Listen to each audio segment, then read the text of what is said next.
Hi guys, my name's Richard, and if you are wanting to go teach English in China, I highly recommend you stick around because I'm going to show you some tips and advice about mistakes that about 99% of foreigners make when choosing a school to come here, and they get caught in what I consider is a trap, and they eventually end up depressed and overworked, and they return home with their tail between their legs because they just do not want to stay here. Okay, so basically what I'm going to be covering in this video is what I wish I knew before I moved to China, and the benefits of Chinese universities. So I just want to quickly go over an overview of the entire video of what I'm going to be covering. So basically, who is this not for? Who am I? Most common mistakes made, or what I wish I knew before I moved to China. Benefits of teaching at a Chinese university, benefits of living at a Chinese university, benefits of living in China, and the overview of steps needed to move forward. Right, so let's get started. So firstly, who is this not for? Just to cut the fat here, to get the people out the way. If you are one of these people, then obviously it's not going to work for you. Firstly, if you're 60 plus years old, the retirement cutoff age for a Z visa, which is a working visa in China, is 60. So if you're over 60 years old, then this won't work for you. You don't have a bachelor's degree. You'll need a bachelor's degree for this method and to move forward with this. So if you don't have a bachelor's degree in any field, okay, if you have a bachelor's degree in any field, you can move forward. If you don't have any bachelor's degree, this won't work for you. If you're a non-native English speaker, okay, for this to teach English at a university, okay, you'll need to be a native English speaker. Okay, or a native Spanish speaker or a native French speaker, but you cannot be a non-native. If you're a non-native speaker of the language you're applying for, you won't be able to get the job. If you're fixated on teaching children, then this just won't work for you. Won't work for you either. And if you're a workaholic, right? So you love to work 9 to 5, 9 hours a day or 8 hours a day, 5 days a week. This won't work for you either. Right, so who am I? My name's Richard, and I've been teaching in China for almost 6 years now. I've taught at international franchise schools and at universities. I would estimate I've taught roughly around 1,000 students since I've been in China.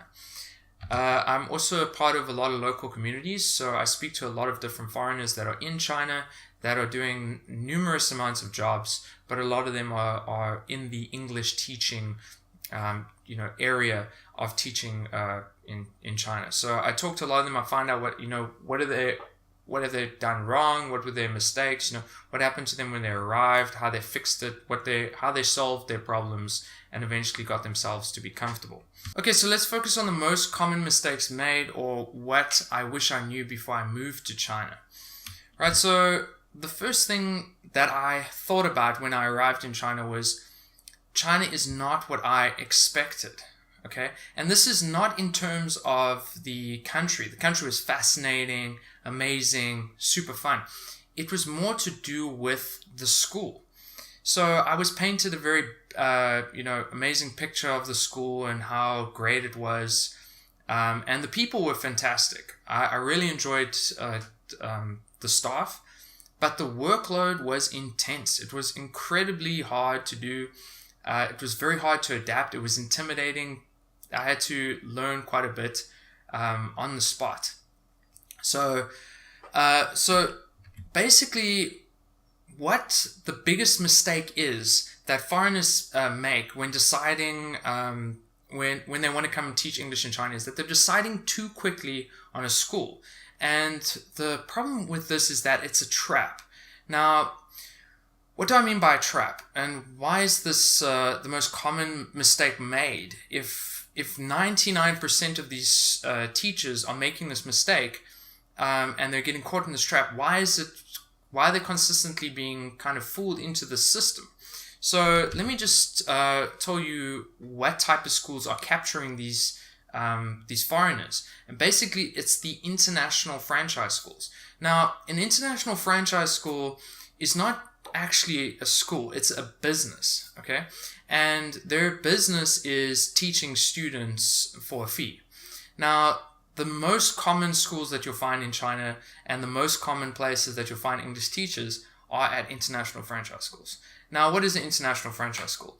Firstly, the easiest way to spot an international franchise school in terms of looking for the job online, and you find all the requirements and like all the benefits of the company, the easiest way to spot it is the paid holidays. Okay, if the paid holidays are anything between 5 to 15 paid holidays over the entire 1-year contract, that is a big indication that it's an international franchise school. Okay, because if it was a public school or a normal school, the school would be shut down during the summer and winter vacation times. But this is kind of the opposite with the international franchise schools, as actually during those times when the schools are off and you're supposed to be off, is the peak seasons for those international franchise schools. So basically, what's happening is these international franchise schools, they capture a lot of people online, they bring them in, put them into their recruitment, and then they send them out to their schools out here in China. And then these people, a lot of them are extremely overworked. I've seen many people fall into depression, get extremely exhausted, overworked, basically underpaid in a sense. A lot of these schools are considered like sweatshops, and they get sucked into this process, and then eventually they just pack up their bag. They quit the 1-year contract because they can't handle it, and then they pack up their bags, and then they get on a plane and go back to their country. Now, I worked at a school, an international franchise school, the second international franchise school I had. Out of 31 foreigners that were hired in the 1-year basis, 29 quit their 1-year contract. 29.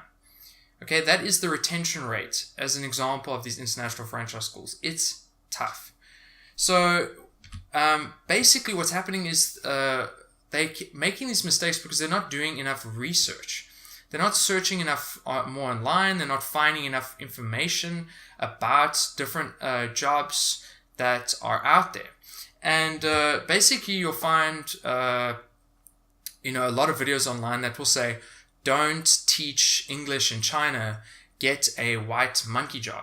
Now, a white monkey job is just basically, as an example, is because I'm white, I'll be hired by a company in China to sit at an office, work on the computer, and look like I'm busy in front of a glass window, okay, where there's a passageway. And what happens in the passageway is then the business owners will bring their customers from who are in China, excuse me, and they'll walk them past this window where we are as the foreigners working on the computer, acting like we're busy, and show them, look, this is our foreign department, and make it look like the company is so much more legitimate because we have foreigners, right? But actually we don't do anything. It's boring. We have to sit there for a few hours a day for nothing, and it's not really a great job. So for me, what they're saying is rather get a white monkey job, because that's actually easier than working at the English teaching franchise schools. Now, in English teaching franchise school, generally the teaching ages is between 3 and 18. So they teach the children. And then they also have international franchise schools for corporate, which is 24 years old and plus. Basically, the working force of the nation will go there, and then they'll basically have English lessons that they're paid for. Okay, so for me, I feel like one of the biggest mistakes that is made is that they're not teaching at a university. Now, why is this a mistake? Because for me, the universities I will get into much more detail soon about why I feel that they're extremely beneficial, but it is a much easier job, and it's just a lot more comfortable.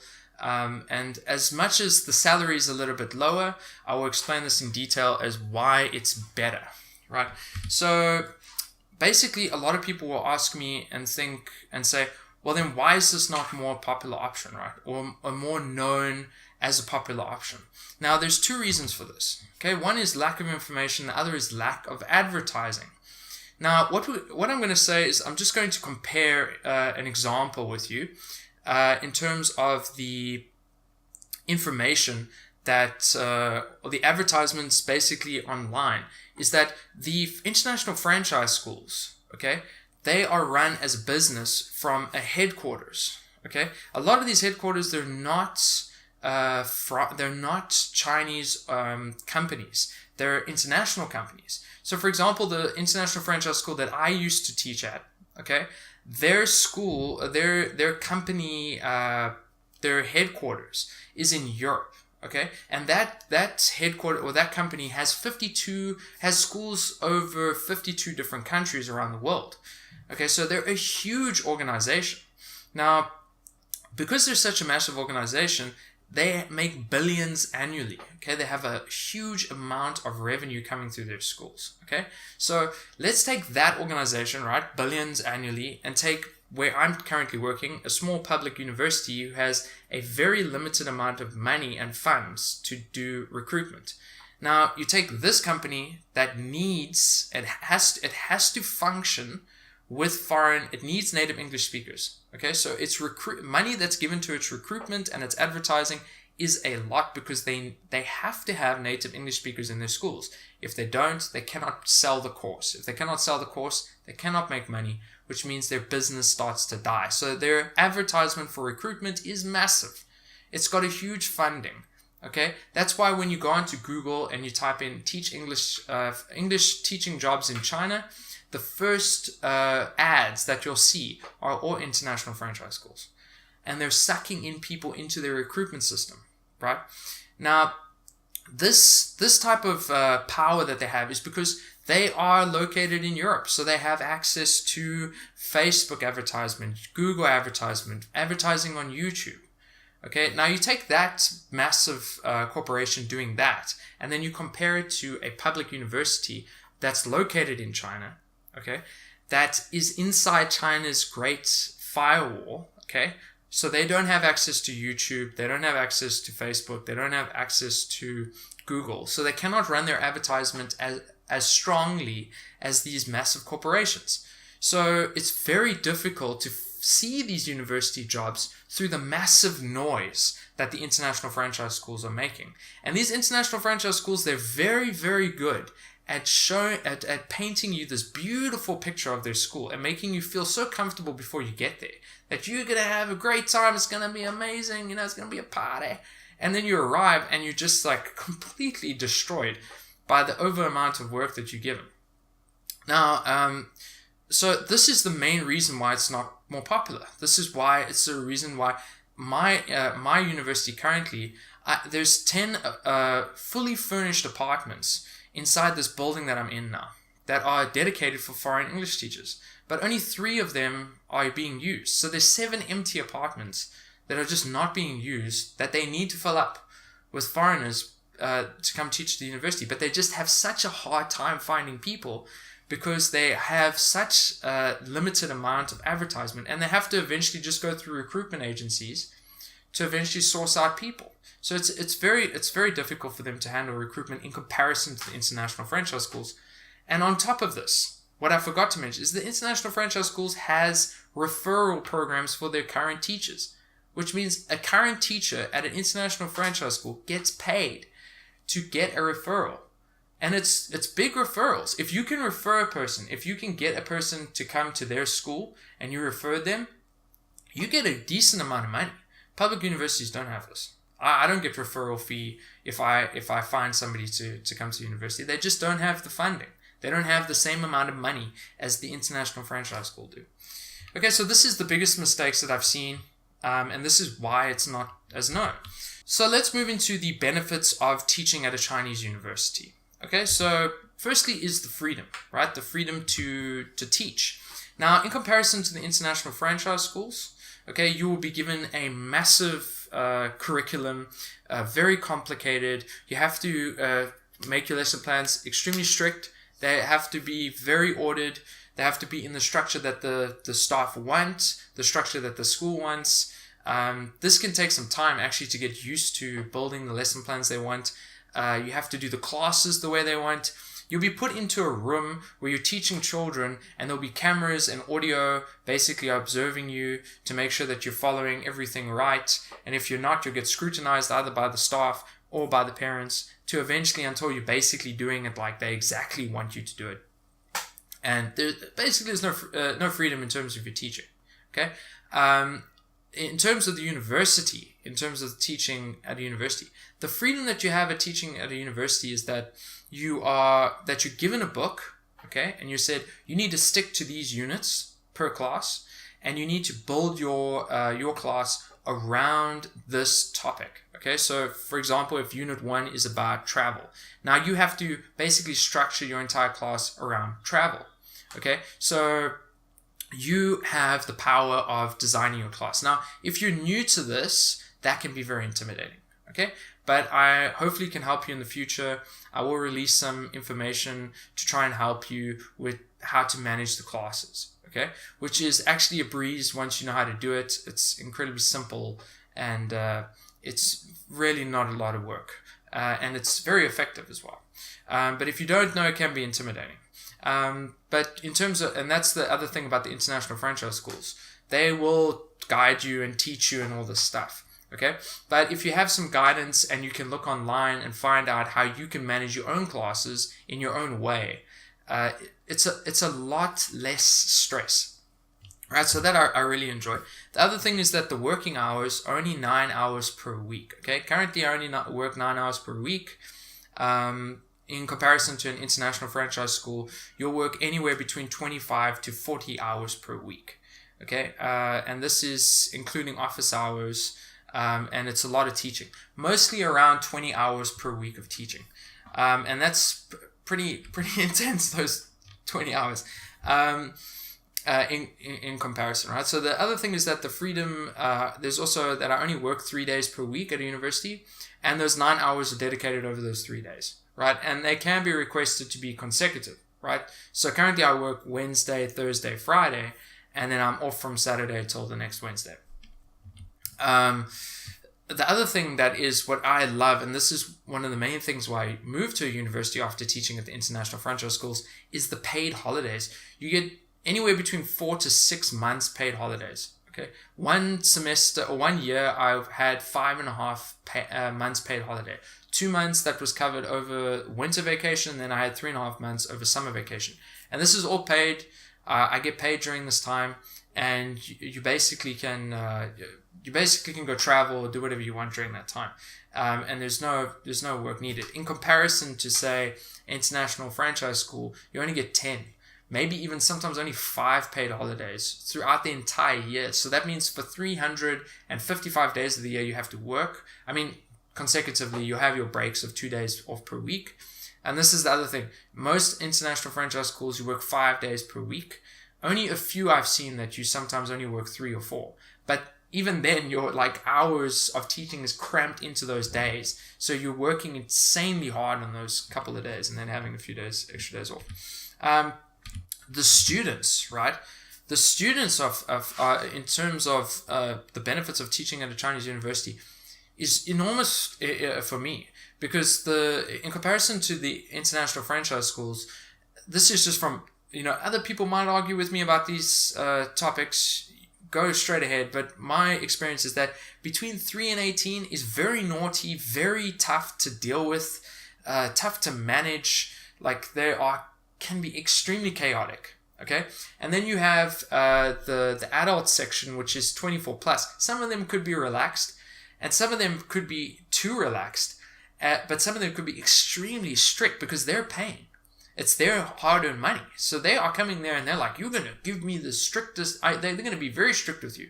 They're going to test you on the quality of English. I've been tested many times. The guy would come up and he'll say to me, does this sound like this? And I'd say, yes, it does. And then he'll swing his laptop around me and say, no, it isn't. That's how it sounds. You'll get some students, you'll get there extremely strict. Now, why I say that the university is great, because these university students, they're in this kind of limbo. They just finished high school, so they're free from their homes, and they're free from that hardcore study phase, and it's before they're moving into corporate to get more serious. So they're kind of in this relaxed, free zone. So out of I would say probably around 700, maybe 800 students that I've taught at universities, I've had approximately maybe 10 naughty students out of the 800 that have been disrespectful and disrupting the class. But there's even a way to manage that. So it's extremely chilled, and that is my cat meowing through the house. The other benefits in terms of teaching in Chinese university is the office hours, right? You have 0 office hours in terms of being at the university. The only thing is that you have to do is the assignments, which happens every 3 or 4 times per semester, and then the exams you have to do once a semester at the end of the semester, and then you just file up your paperwork, which is the longest process of paperwork, which for me takes a few hours, and then I put it together and then I hand it in. And then again, like, there's no office hours. In comparison to the international franchise schools, you have a lot of paperwork to do. You've got to make sure your lesson plans are perfectly done, perfectly filed. Your everything on your system online is maintained and organized. It's tough. The salaries in terms of the benefits. Now, the salary, the reason why I moved to a university to teach at international, I moved from the international franchise schools to teach at a university, was a lot of people think like it's a lower pay and that means like I'm at a disadvantage. But actually what I looked at was the per hour rate. Now, if you look at the per hour rate and an example of, well, basically what I've seen through university advertisements, and these salaries are increasing over time because they've increased since I started, is that you'll find anything from $1,000 to $3,000 per month. Now, this all depends on variation of your experience and the quality, like the amount of like how do you have a degree or a master's degree or a PhD. All these things will affect your per monthly salary. Okay, but a good example of this, if you're straight out of university, is about $1,250 per month. Okay, now if you divide that by the hours worked per month, which is 36 hours, it's about $35 per hour. Okay, for the amount that you're working. Now, an international franchise school example, you'll maybe make about $2,000. Okay, and this will be over 160 hours per month. So you're basically making about $12.5 per hour. So you're basically working 4 times as hard, and I mean 4 times as hard, maybe even more, because you're working 4 times as long, but twice as hard because the students are way more difficult. And then you're also, and you're getting paid 3 times as less. So this is just another advantage. The other thing is that both international franchise schools, you'll get end-year contract full flight reimbursement. Okay, so your flight will be reimbursed. Maybe if you're going to go home for the holidays, they'll reimburse the entire thing. Convenience. The convenience is really great as well. International franchise schools, sometimes you'll live or you'll always live away from the school in your own apartment. Sometimes you get a stipend that's part of the salary, and you have to you'll live maybe with somebody else. You might have to share accommodation if it's free, and you'll have to commute to school. Sometimes when I commuted to school, it would be anything from 20 minutes to an hour and a half, so very long. And you're on public transportation, it's cramped. China is very overpopulated. So all the time, if you have to go during rush hour, you're just going to be extremely cramped into these little buses and subways just to get to school, right? But in a university, you get an apartment on campus and you can just walk. It takes 5 minutes for me to get to my class. Right, so let's move into the benefits of living at a Chinese university, right? So, living in a China, this is great, for me at least. The free amenities that you get at a Chinese university is you get a free, fully furnished apartment on campus. My apartment currently where I am is 110 meters squared. So it's fairly large. I have 2 bedrooms, a balcony, a big living room, a dining room, a kitchen, and a bathroom. And the thing is, I don't share it. I live with my wife and my baby and my pets. But basically, other than that, there's nothing. I don't have to share it with another foreigner. It's all provided for me. But the other thing that's very nice is that you get free water, free electricity, free internet, and free gas. All those amenities are they're covered. Those utilities are covered. and you don't have to pay for them, right? The university will take care of it for you. So it's just basically an additional perk that saves you money, right? So this is an additional thing that you would have to pay for in an international franchise school. They might provide you a free accommodation, but you might have to share it with somebody. You might have, to share it with somebody, and you won't get all those free utilities. You'll have to pay for them yourselves. And the other thing is that the university, because everything's on the university, all the service people are here. Everybody's on campus. So if you have a problem with your gas or your internet or something, they'll send somebody immediately to come help you. At an international franchise school, you might have one person dedicated to helping all the foreigners get comfortable at that school, and then they will organize the people off campus. Like out of the school, like they'll have to contact the actual businesses to come and help you at your flat, which can take a lot longer. The community in the university I really love because it's very relaxed and it's a walking community. They usually try to keep the bikes and cars out as much as possible, so everyone's just walking around, right? In international franchise school, you'll have to use public transportation. You have to deal with the massive crowds and go outside in the public. The other thing is that what I found is in the general public as a Uyghur, which is foreigner in Chinese, a lot of the local communities, the older folk can be sometimes a little bit, not all of them, but sometimes can be a little bit harsh.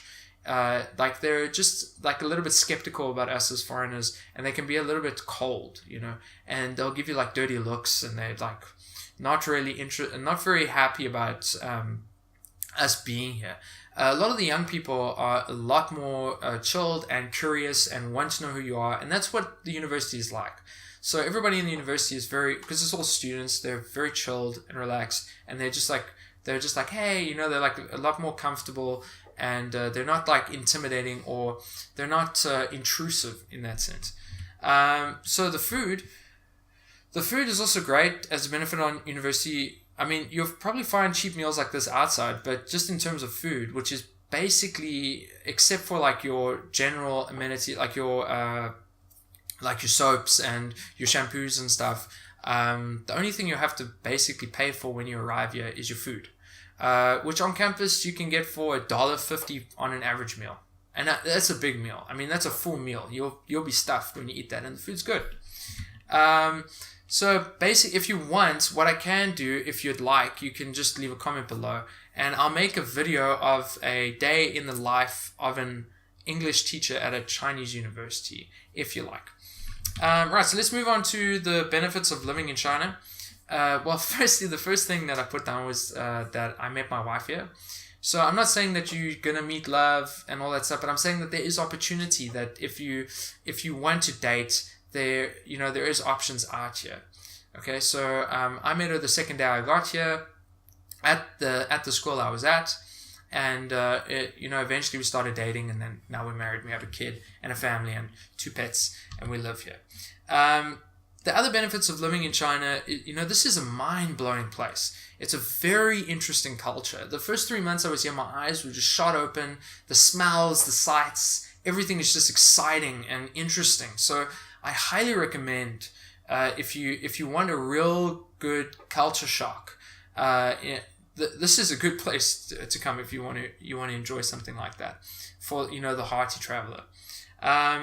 And then there's many places to travel to. This I find as being a fantastic advantage, because inside the country there's so many places to see that you can visit by bullet train. But if you want to go to Southeast Asia, or you want to go anywhere internationally, the country at the moment is becoming a massive international hub. For example, in Beijing, they're just about to finish up this ginormous airport that they say is that's going to probably be the biggest in the world. And this airport is going to be the biggest hub in terms of flights. And what's going to happen is that it's going to reduce the cost for international travel. So you have Beijing that's going to have this massive reduction in international flights, and then you have Hong Kong in the south, which you can access now straight by bullet train, practically in most countries in the country.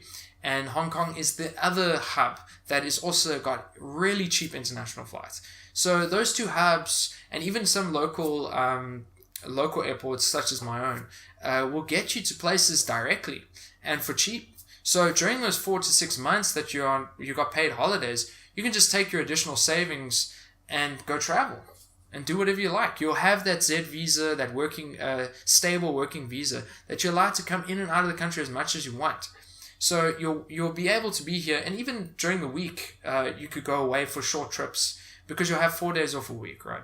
So it's up to you. The option for traveling is extremely easy and convenient if you're working at at a university. If you're working at an international franchise school, you only get those 10 paid holidays, which you can go travel, but you're just not going to get the same availability and the same amount of time to go and explore. Right, so basically what I want to just share with you now is a roadmap that I put together, which is basically an overview of the steps needed to move forward to get you from where you are now to teaching English in China, right, at a university. Basically what these steps are, and you can find this on a PDF on my website through the link below. I'll go into much more detail there. It'll be wrote out. You can just download the PDF and then you can just follow the steps. And I really hope that this helps.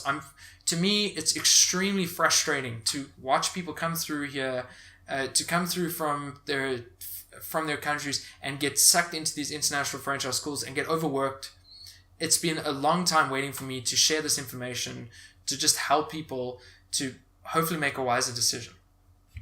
So basically the first step is to get TEFL certified. This would be, you'll need 120 hours certificate. Most universities want this. I'm sure some of them will be more lenient, but usually you want to get about 120 hour TEFL certificate. And I'll go into more detail on the PDF of where you can get them, where are the best options. Step 2 would be choosing a Chinese university. This can be a little bit daunting as well because you want to choose the right university. Some are very few are bad seats. I've heard about these bad seats. So some universities, they're not the best to go work at, but there are just so many that are just great. So you have to just see. There's a few criteria to look out for. I'll put it in that PDF and you can see it. Just the details, like a list to go through to ask them to figure out, are you that bad seat or not? The step three would be preparing your CV and your interview for Chinese universities. Some, Chinese universities are looking for certain things that you're going to say, and they're also looking for CVs that follow a structure that's basically more comfortable for them to apply for your visa. I put together this beautiful CV that looked so nice and all these colors and stuff. They didn't care. They didn't want that. They wanted a specific structure. So I'll show you examples in the PDF so that you can get kind of an idea of how you should structure your CV. And then just a few tips on how to handle your interview so that things just go smooth. So step 4 would be basic costs getting to and setting up in China. This is just a basic overview of showing you how much money you're going to need before you get here.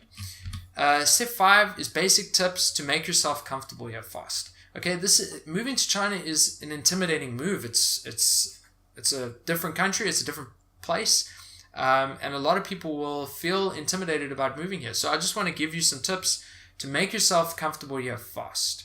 Okay, so that you are more relaxed, you have a better understanding of what's going on and how things are going, so that you can get yourself nice and comfortable here. Anyway, so if you would like these steps, I've put them in much more detail into a PDF, so you can just download the PDF so you have that nice structure you can work with, but you have to get it off my website, so just go through the link below, and then I'll go to my website, and then you can just find the PDF there. Anyway, I really hope that this helps. I really wanted to get this content out so I can help people out there so that they're not making this mistake. If you like this video, please like it.